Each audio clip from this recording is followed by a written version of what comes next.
WBSSC নবম দশম 11-12 group C group D সহ যে 26,000 চাকরি বাতিল মামলা আজকে সুপ্রিম কোর্টে ছিল আপনারা সবাই জানেন।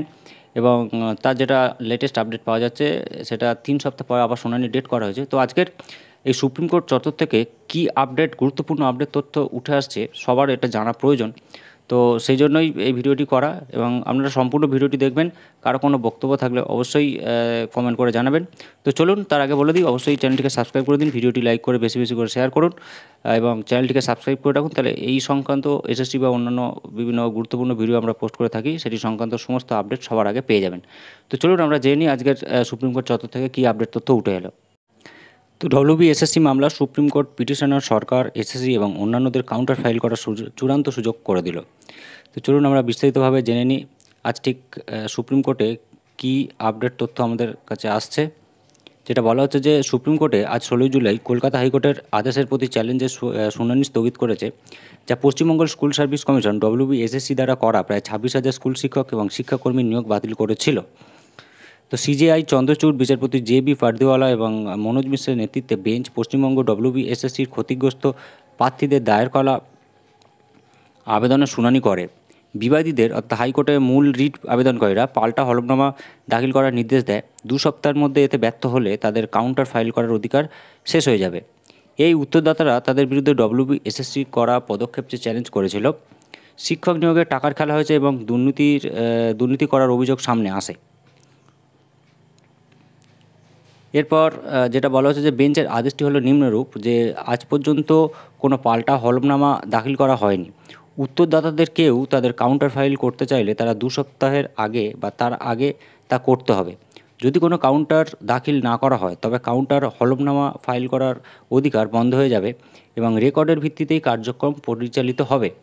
আদালত শুনানির সহজতা এবং তথ্যের স্পষ্টতা নিশ্চিত করার জন্য বর্তমান মামলায় 5 পক্ষের কথা বলেছে। এর মধ্যে যে 5 পক্ষ রয়েছে সেগুলো আমরা বলছি দেখুন।